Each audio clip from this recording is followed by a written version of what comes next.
discuss that. We'll see. And perfect, thanks.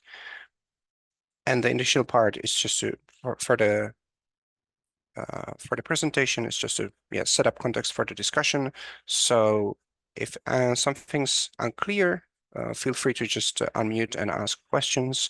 If you have any more in-depth questions, maybe note them in the chat so you don't forget, but I'll probably not notice them and we can get back to them later. All right, let's get to it then. So the topic of today is going to be extinction level version of Goodhart's law and potential blind spots of machine learning. So first, I'll just talk about what I mean by extinction level Goodhart's law. Then what would it mean for this thing, for this law to be either visible or invisible to science? And then we can discuss like how could we dig into this more, such that for understanding AI X risk, or maybe using this for advocacy, where that's where I'm particularly interested in, maybe the last two topics, since I'm like, I came up with some of these ideas, but I'm no expert on communication or advocacy, so or philosophy of science. So if anybody has more expertise there, I would welcome feedback. All right. So extinction level Goodhart's law. As a reminder, standard Goodhart's law. Just gonna move this here. All right. Standard Goodhart's law is just the thing where any statistical irregularity will collapse once we start optimizing for it. And then this is my definition, so feel free to complain, but what I call extinction level Goodhart's law is the claim that, oh, I'm sorry, it's like, I'm not actually saying it's definitely true, just, for the topic of the discussion. So the claim that for virtually any goal specification, if we pursue this goal specification hard enough, then this is going to result, like, for sure, in the extinction of humanity. You could consider variants like, existential things that are like similarly bad to extinction of humanity. But here I'm trying to be more narrow, just, literally everybody dies. And I'll be referring to this as the weak version of the law. And that's because this is actually not as strong as the strong wording might make it sound. Because, like, even if you buy that this is true, it still doesn't mean that AI is going to result in extinction. Because, like, this pursuing to the extreme, maybe you would need like unrealistic amounts of optimization power. Or alternatively, maybe things would start going bad slowly, so we would notice and we would stop and change the goal. So this is not meant to be sufficient, and neither is it necessary because maybe you could get AI risk through malicious use or multi-agent sorts of problems.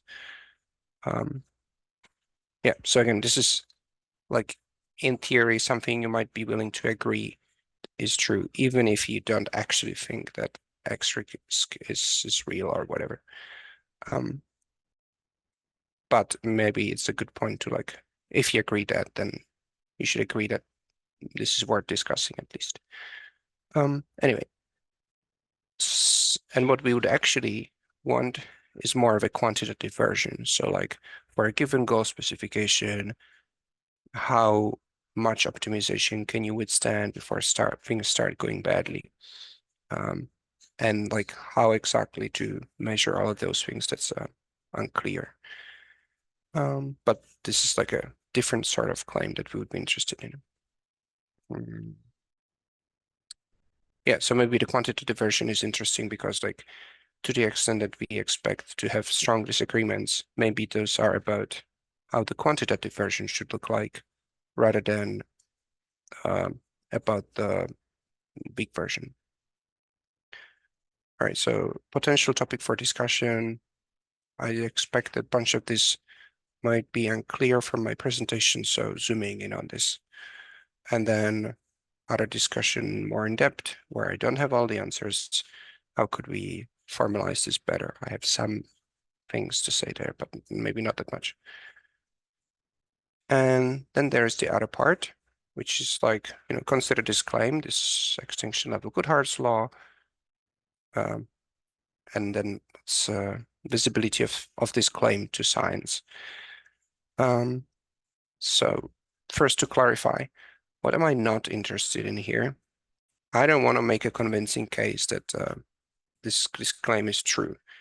It's like there are existing arguments for that, and like instrumental convergence, something.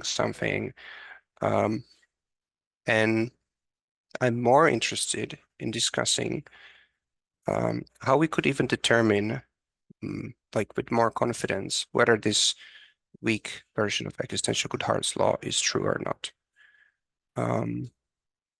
Short of like, taking an AI and running it and maybe dying. And as a bit of context here, I'll be talking about blind spots of academic fields. And what I mean by that is that like methodologies have limitations. Maybe it's like hard to do thought experiments about things that are like too weird for you to imagine, too surprising, or it's hard to model relativity if you only have Newtonian physics. So methodologies have limitations for what they can analyze. And as a result, academic fields are going to have blind spots, depending on like what methodologies are widely accepted by those fields. So that's what I mean by blind spots. And then my conjecture is that this extinction-level Goodhart's law could be sort of like invisible to formal analysis, which is a thing that we that we want to use in computer science and math and physics. Again, we can zoom in on that more. So in particular, I conjecture that like even if this were true, if you only wanted to rely on formal arguments, proofs, I don't know, sort of like whatever rigorous analysis you can imagine, and this could be very difficult to like notice if you only rely on those proofs.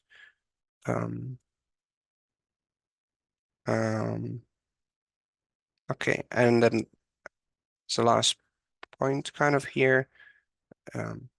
Why do I think this? Just to hint at it. I would say that like the existing intuitions for why AI might cause X risk all rely on fairly, I don't know, nuanced arguments or like advanced properties of the real world. Like, the thing where it's really hard to write down a utility function for that would well describe what humans want. Or where for a wide range of goals, there's the instrumental sub-goal of disrupting the world, getting resources, and so on. So this is like the context for this. And then one intuition for why extinction Goodhart might be sort of invisible to formal analysis and ML is that even if the law was true, we would not expect it to hold in like all the environments that we did experiments with so far. Like, maybe in chess, if your AI is just, if your whole universe is chess or your whole universe is grid worlds, then it's like just, there's no humans for which you would bother specifying human values, or there's no resources to get there, or not much. And maybe the other intuition is that if we want to somehow formalize, create a formal model where we could run some sort of proof or analysis to see if the law is true or not, then it would need to at least be able to talk about all those properties like human values and resources. And then that would result in a pretty complicated model. And then, just imagine trying to analyze that model with like, you and three of your friends for a year, write a paper about it. You probably wouldn't finish in time. Yeah. So discussion topic number 2, just clarifying all of that. And as the last slide here, what do I want to get out of this? Is that like, I think the ideas that I'm trying to point at here are reasonable, but so far my like ability to present them or like formalize them using some better methodology is lacking. So improving the methodological part of this. I tried to talk to some philosophers, but they were not able to point me to like, papers where like people would study like similar problem of like how hard is it to formally study this problem and can you actually do it? So I'm not sure if it exists or needs to be invented. And then like how to explain these ideas better to researchers or audience, and then how to use this for like to make convincing advocacy arguments or so. I think that's all. So if the discussion is typically not recorded, then we can stop recording here. Otherwise, I'm fine with leaving it on. I don't know. How many are we? Oh, quite a bit. So maybe we can make it sort of Q&A, but like people who feel like they have relevant things to say, feel free to just talk rather than ask me.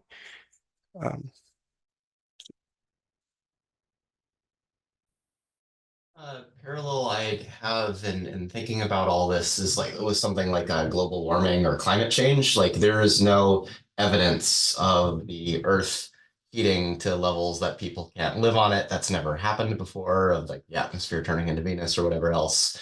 But there's still evidence for it based on theory and extrapolating from trends and knowledge about climate science. What makes AI and like endangers in this form different from climate change arguments? Yeah, good, thanks. Um, this would, I think in climate science, you could create some sort of like mm, I'm not an expert, of course, but physics model of the climate and see like that if we like a simplified model of CO2 emissions and whatnot, and see that like if we continue increasing these things, then the temperature will like rise to unsurvivable levels or whatever. You could create simplified models.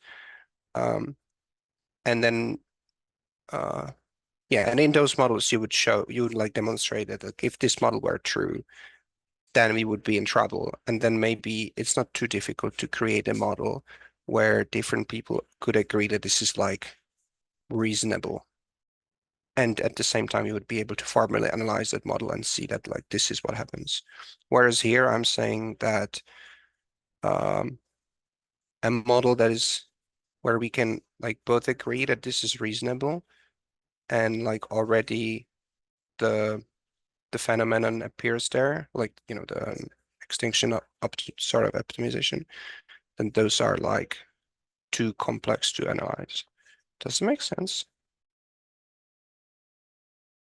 So what I was hearing there is in climate science, you can create a fairly reasonable or defensible model and then run simulations based off of it. Whereas here, it's both of those elements are harder, and then that kind of leads to the question of like what would be needed for Yeah, modeling to occur. yeah, that's right. Um, yeah, my Vince Konitzer, my supervisor, um, had the example of like imagine that we are somehow doing this super intelligent AI in a situation where we already have a much better technology, and we have already developed space flight like close to the speed of light, and such that we believe that like, and then we already started colonizing the universe, and part of humans is like, because the universe is expanding, is already unreachable to us. Like even if you traveled at the speed of light, there. And then you could make a simplified physics model that would show that, anything we do here is not going to affect them because unless we can somehow break the speed of light. And then in this model, you could create a formal argument that AI will not pose an X risk if you define X risk as, every human dying, including the unreachable ones. Right? So in this alternative situation, you would be able to formally resolve the question pretty easily. But I'm saying that, like, in our current situation, that's not the case. I'm not sure if that was helpful.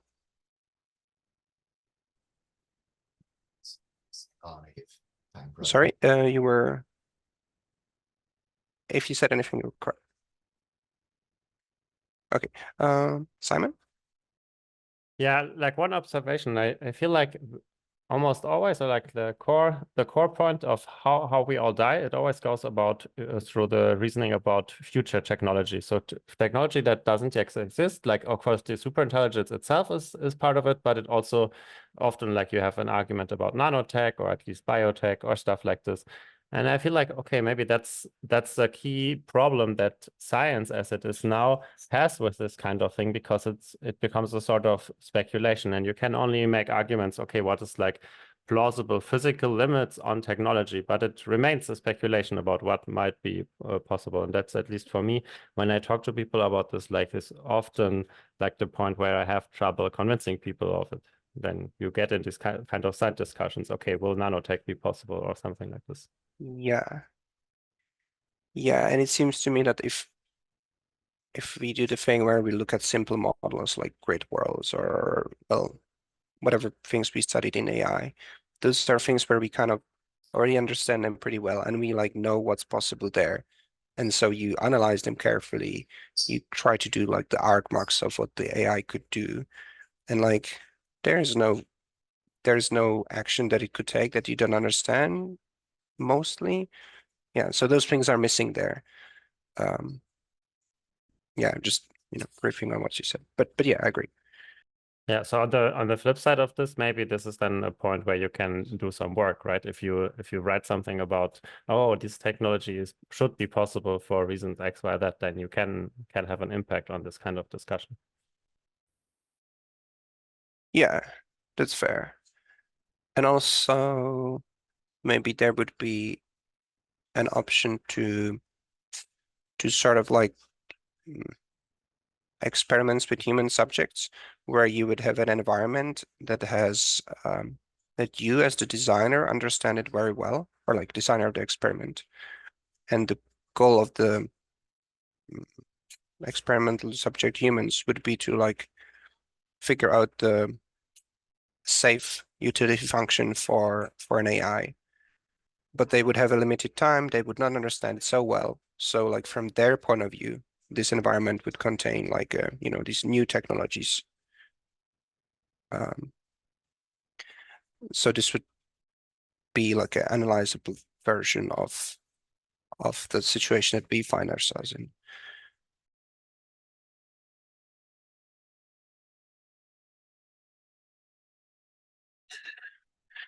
Yeah, I'm not sure. Did that make sense?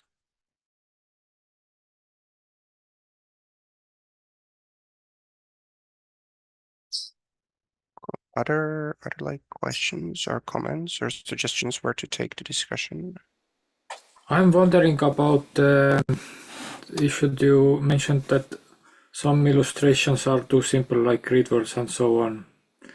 I'm wondering, could we have more nuanced view in the sense that grid words are easy to fail, but they are still difficult to succeed if you construct them properly. What do you mean? I'm not sure if I understand. Or Then if we have some environment, some benchmark, which is easy to fail, then I mean, it's easy to fail in the sense that the AI likely fails. And humans, let's say, don't fail in the same situation. Isn't that convincing?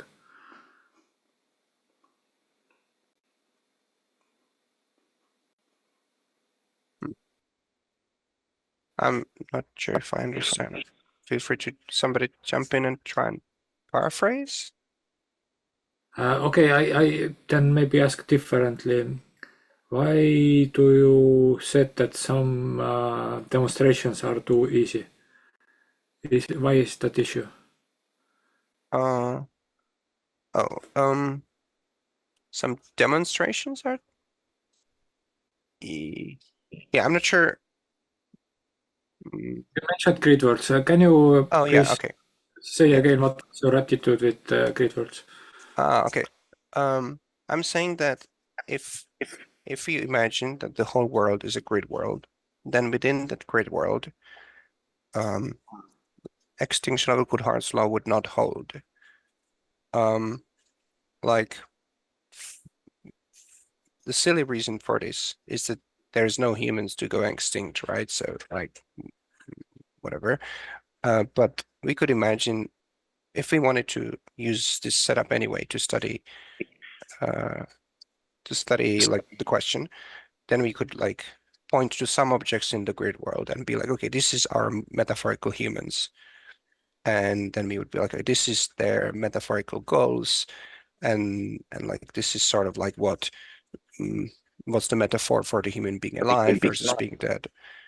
But then if we did this, I'm saying it would then be able to it would then be fairly simple to write down a goal specification that if you try to optimize for it or argmax that, it would not result in metaphorical human extinction.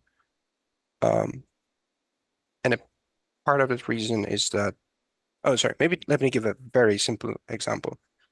Imagine we have like a 2x2 grid world. And there is like a Roomba robot in it moving up and down and left and right. Okay, now extinction-level Goodhart's law doesn't hold because there's no humans there. All right, let's say we add like a red button in the opposite corner of the robot, and we kind of imagine that like if the robot steps on that button, that like represents humanity going extinct. But now you could kind of easily modify any goal specification by adding like, oh, and if you step there, you get like minus infinity points or whatever, minus many. And now argmax of that is no longer extinction. Yeah, and you could, in a bigger grid worlds, you could do something similar, or as long as you, well, whatever. Sorry, I'll leave it there. And does that make sense? I'm wondering, are you saying that the agent would solve the grid world and not demonstrate the problem, or Yes. are you that they, Yes. okay. So first I would say that it is possible to construct grid worlds which are easy to humans and difficult to AI. It's just maybe not very much discussed yet, but it's still possibly possible to do, I think. And secondly, I was also wondering, could there be the problem that if the AI indeed fails in the grid world, then humans would say that, okay, yes, we see that AI is not smart enough and it's dangerous. But don't worry, in the real world, there is some magical reason why the failure will not consume the entire world. It will just kill a few humans and that's it.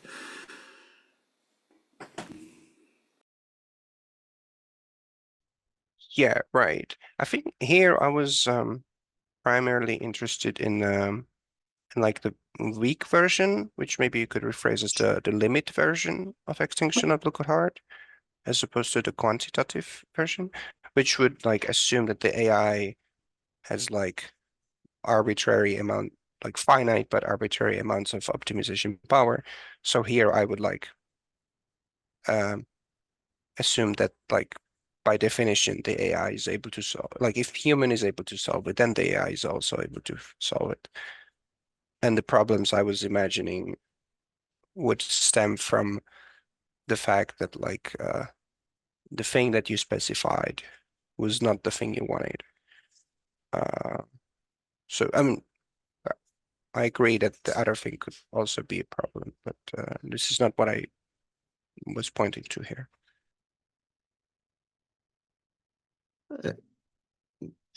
Comment on the presentation as a whole. I'm wondering if there are ways that we could break down this extinction level Goodhart's law theory into some parts, each of which might be easier to analyze. So one breakdown I have in mind is, I guess, in 4 parts. First, the agent, like an agent pursuing goals and trying to optimize them, is a good description of AI at all. Like some people whose focus is entirely on LLMs and might disagree with that one, for example. Then the second is that sufficiently capable AI will find the optimal solution for those goals rather than get stuck in some local minima or whatever.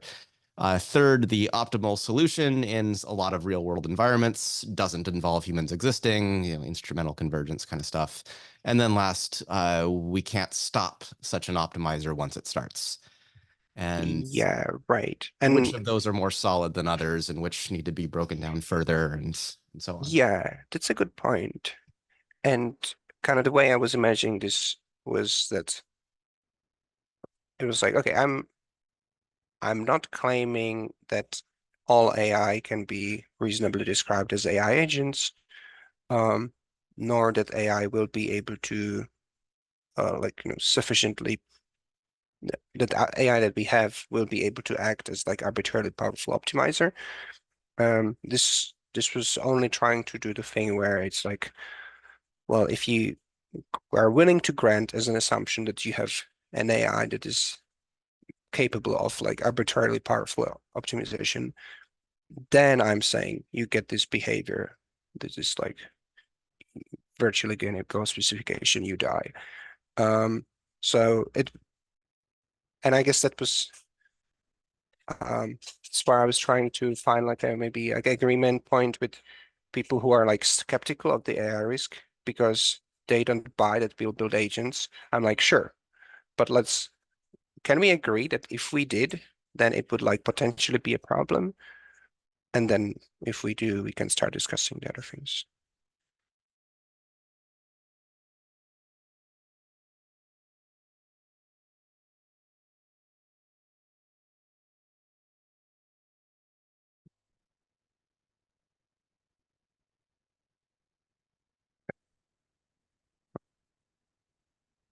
Yeah, so I guess I was interested in the last 2 things, like optimum of many goals does not involve human surviving, and we would not be able to stop an agent that is able to optimize arbitrarily hard. Yeah, so I guess just in terms of the conversational aspect of like talking to some people who identify as more like AI optimists, that kind of camp. The 2 biggest objections that I've heard are that, yeah, that first one, this agentic framing just isn't, relevant to begin with. And then the other one being, this one's had to kind of tease out a little harder. But like extrapolating from LLMs specifically, in that if you ask them questions about human motivations and ethics, they tend to give fairly good answers. So then maybe because of the way that it's been trained on language and in that form, that the full complexity and like holistic nature of human goals is actually in there. And so maybe like optimizing for that actually would be okay. Or at least about as okay as just giving a person arbitrary power, which would be kind of dangerous, but not Yeah, as bad. yeah, that's right. Yeah, I think the view that like just doing a lot of RL the way we are doing and LLMs, that this is like actually safe in practice, that is compatible with believing this. And my kind of theory of impact of this work is more like if you are convinced that this is a weak version of extinction-level Goodhart's law holds, then maybe you would want to get more confidence that like, your LLMs plus RL is just not doing this sort of optimization, and maybe you would want to take things a bit carefully.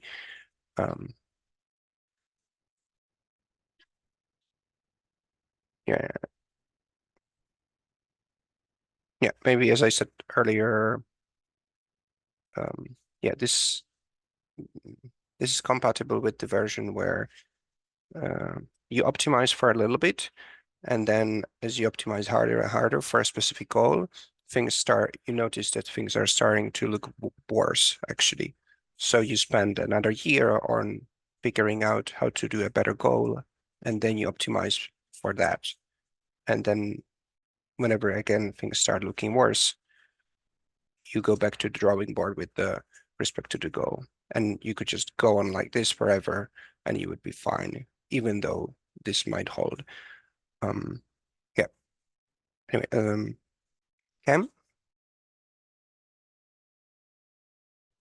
Yeah, so I think you've gone over this a little bit, and it's kind of going off of Roland's question earlier, but I'm not like completely sure. Like, and if you could just explain this a little bit more, that would be helpful. Um, why this like extinction level Goodhart's law like wouldn't be observable in like, for instance, a grid world or some simplified environment? Because like to me, like this is my like first time like really like diving into this, and it would seem that like if it was true that any goal specification pursued to the extreme results in a bad outcome, we would also be able to observe that like running like reinforcement learning on like simple environments where we optimize for a specific goal, and we would see like the collapse of like the agents or like some sort of like bad outcome happen regardless of the goal. And since we like don't see that in reinforcement learning, like just like that is like telling me that this like may not be true. But if you could just like Yeah. This talk is about that yeah. This is great. This is yeah. Basically, my take here is what you just described makes a lot of sense as an intuition, and I believe it is wrong. Like you cannot actually make that inference, but yeah, I think that summarizes it well. But Right. we do see these kind of breakdowns, and so I mean there are toy examples of this. Like the most famous one is like with the racing boat that just turns circles at the start of the race. Right? That's a right. toy example for Goodhart's law. Okay, There are okay, yeah, I am familiar with that example. Yeah. So sure, there's yeah, I think those examples do tell us something about that it's hard to do exactly like specify exactly what sort of goal we want. But then if I imagine a grid world that it's like, it's like the boat, except you just have the boat racing, and then like somewhere aside from the boat, there's like humans living in a house. And if those humans, if the boat runs over the humans, then you die. Then you would like, no matter how hard you train the the bot, the boat will not go over those humans. Right. And and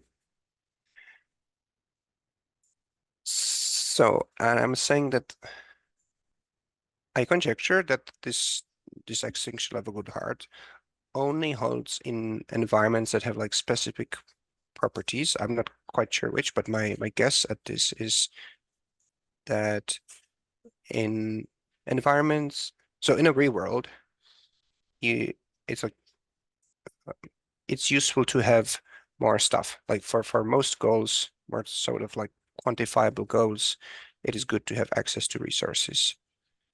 And it's good to be able to affect things in space.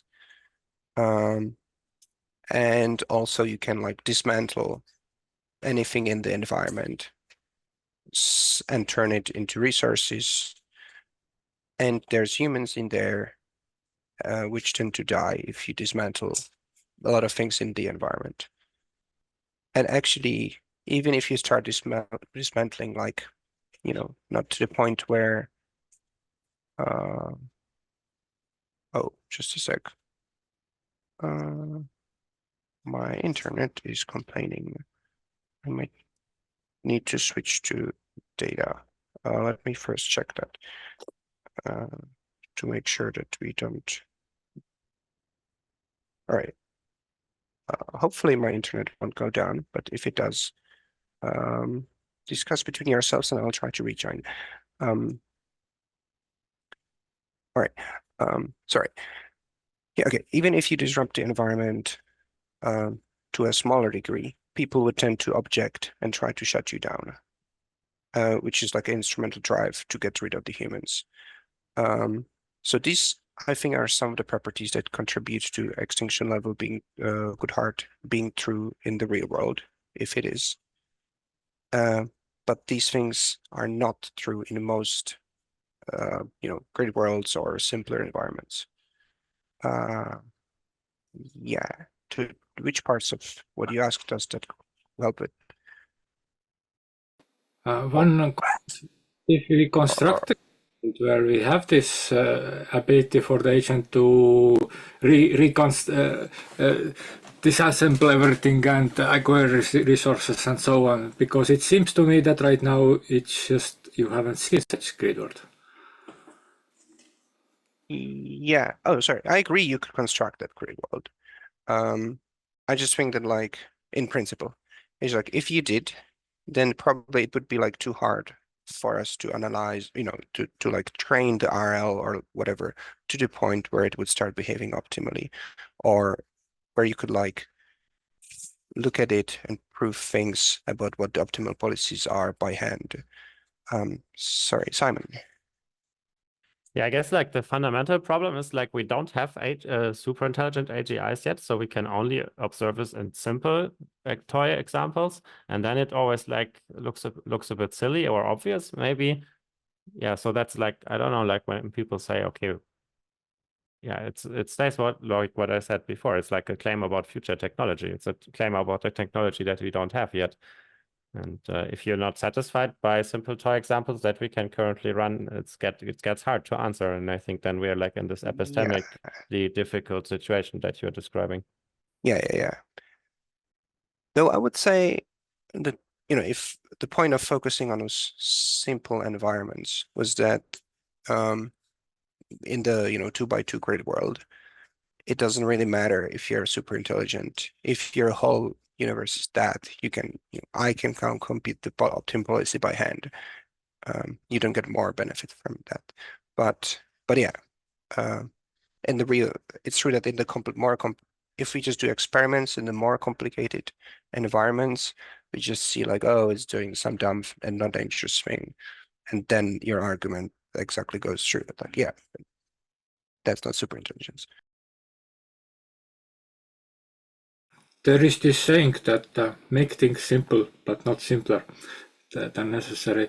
Or so I guess maybe 2x2 is too small, but definitely we can construct grid worlds where these things will manifest. And indeed, if you say now that actually we need strong AI for the AI to even fail in this, because if it's too stupid, then it will not fail, it will not do anything dangerous, then of course that's another matter. But for example, I think quite relevant test that we can have today is just to connect LLM to the grid world. You can have some algorithm which describes the layout of the grid world as an observation in textual form, and then LLM tells you turn left, turn right, do some action, and LLM is quite near to AGI, and maybe it actually would manifest the dangerous behaviors. Yeah, I think my take is more on would you be able to like modify the goal simply such that the dangerous behavior would no longer be dangerous? Whatever, maybe I'm babbling now too much. But Cam had the original question there, and I'm not sure if I clarified if the answer that I gave earlier was good enough. Yeah, no, that pretty much answered it. I would like to. I don't know if this is true or if you guys want to talk about this, but the Simon's example of the boat, like the boat example where it gets stuck in a like optimizing in this like negative behavior, but still like or whatever the I forget like outer misalignment or I forget which kind of misalignment that is. But like I feel like that's an example that it's like this like bad behavior, this like bad outcome is possible, like rather than it's like when we talk about like Goodhart's law, like if this like extinction level of Goodhart's law like was true, then we would observe it like much more often. But I guess what you're saying, like what our conversation we just had was that the only way we would observe this is if we had like something like more intelligent to like kind of like break this like or like to over optimize and like really like break it, or our environment would have to be complex enough to where like we would be able to more readily observe the negative outcomes of this optimization. And I think that's like my characterization of what you said, and you can like kind of Yeah, I think that's yeah. I think if we were doing this experimentally, if we just were constructing environments, goal specifications, and seeing what happens there, then that's right. I think the way we like actually observe this in practice, or like observe, or why people believe this in the first place, is just by thought experiments. We like consider as a thought experiment an environment which is rich enough that you can do all of these like new technologies or like complicated schemes, tricking humans and whatnot. And then we play this game where like you tell me in words what your goal specification is. And you say like, that actually the AI is going to do this nice thing to optimize this goal. And I'll be like, actually, no,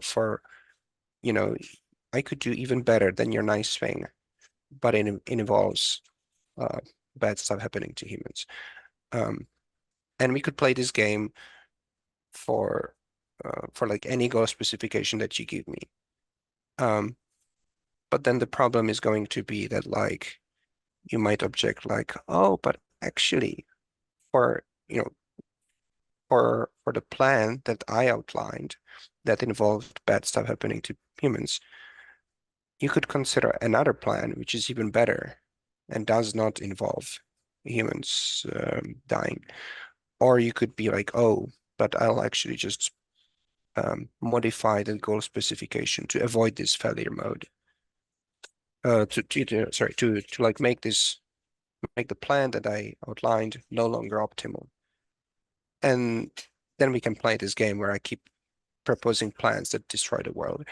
But this will mostly be a debate, and we will not. And like my issue is that this will be a debate. Ideally, I would want to have a formal model where we could like resolve this formally.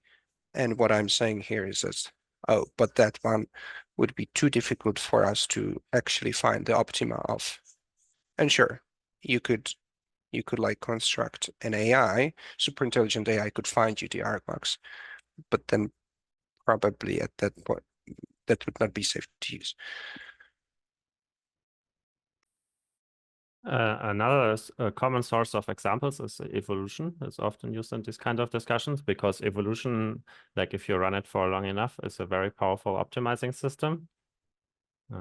yeah, so there's like this famous misalignment examples where you say, okay, humans like to eat more food than is healthy for them. So it's not evolutionarily adaptive, the amount of food that we might eat, stuff like this.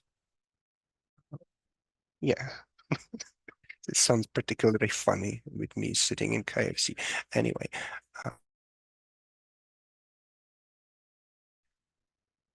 maybe, okay, we have like 10 minutes left. Maybe there's nobody relevant here for this, but if somebody has like expertise in like, I don't know, some sort of like philosophy of science or like policy advocacy or things like that, and I would be interested in ideas for like how to make these, what do we try to talk about here? How to make it clear, how to make those arguments methodologically sound, or how to communicate them to like policymakers or whoever, you know, maybe 2 minutes and for just people thinking about that and writing suggestions in the chat or speaking out. If you're shy, feel free to just write in chat. Suppose one rephrasing of the Goodhart's law. It is that if you don't specify some objective, then don't complain that this objective is violated. And Goodhart's law often is about skipping some objectives.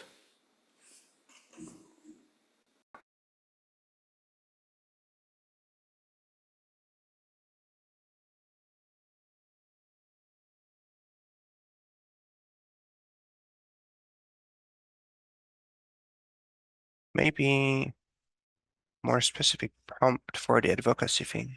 Anybody has ideas for, you know, funny videos that Rob Miles could make of this? Or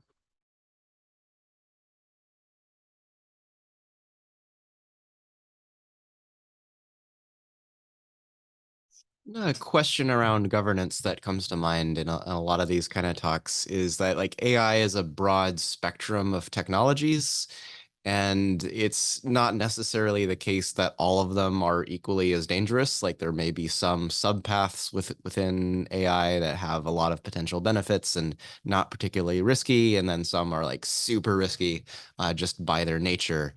And the more that we can figure out what those like articulate those divisions and evaluate each of them independently and and actually be accurate about that, the more we can have a little more fine-grained distinctions in terms of what things to put heavier or less heavy regulation on. yeah, that's right. Oh, actually, that makes me think about like a positive twist of, you know, if this invisibility claim were true, the thing where this extinction-level Goodhart like does hold in a real world, let's say, but does not hold in simple environments, then we could actually use it in like whatever to build AI, where if you imagine that you specify a model and the AI is only making plans kind of like within that model, and then it's translating its actions, whatever. I'll give an example instead. Imagine you have chess and you are trying to win a chess match in the real world. Then like optimal strategies for real world chess might include like shooting the opponent in the head and waiting until they run out of time, and then you have won. And chess pretty often ends in a draw, so this is good, like high expected value. But and if you forbid that, there are like many other, you could like whatever, many other strategies that you could use to like win.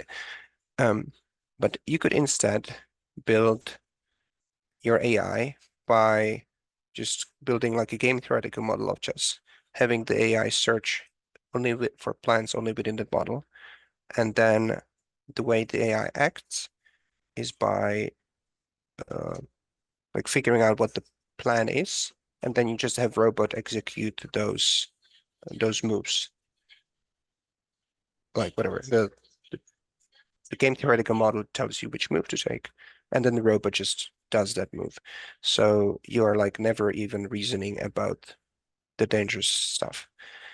And more generally, like every time you could like the optimization is only happening within a limited search space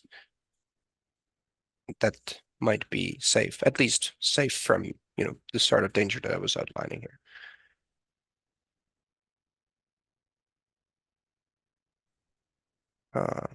Yeah. Did that make sense?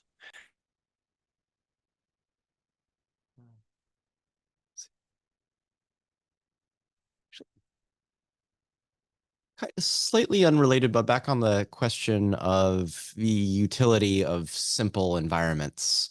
I think there can be some distinction between simplicity in terms of like being a grid world and having a limited number of discrete actions versus simplicity in terms of like how much cognition it takes to navigate it. So as an example of something where you could have like a grid world, but maybe benefit from being a super intelligence is if there was the design included multiple agents in competition with each other in a kind of a unbounded strategic arms race where you could basically the goal is to outsmart the other agents, and what's required for that depends on how clever the other agents are. And they're following the same kind of model, and so that could always go up and up and up. You kind of have that in something like chess. Arguably, there's a limit to it, but like that's kind of an illustration of what I'm talking about. The other challenge, which I think kind of gets more to where the arguments like in favor of optimism actually that I've actually heard is that yes, things will find ways to specification game that the developer doesn't like. But that's you're effectively like training the bad behavior, and so don't do that. But what you don't see is it's like hacking the code or like breaking or like specifically trying to just raise its score, like or like understand its like you don't see reward hacking. Essentially you see something like it gradually gradient descents towards the types of behavior that lead to the overarching goal. This is as opposed to just knowing its goal right from the beginning and trying to like find an optimal route to that.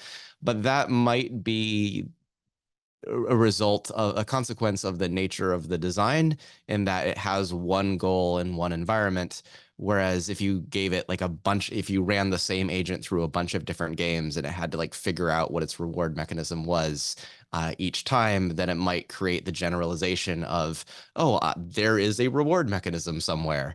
And if I can find what that is, then I would get to a optimal behavior much quicker than just experimenting around with behaviors. And then you might get like genuine reward hacking in the same level of complexity in like existing setups now. Right. Yeah, this might be related to the thing where the the reward channel or the implementation of the reward channel is like not within the environment, at least viewed in a particular way. I imagine that it might be possible to, like if you're imagining you have a policy in a grid world, it might be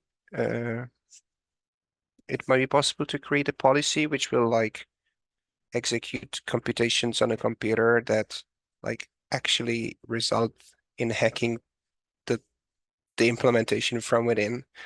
But yeah, but presumably you would need a lot of optimization power to find that, and and kind of as you said, the environments are like simple enough that this is not incentivized. Yeah. Or like that you won't actually stumble across this.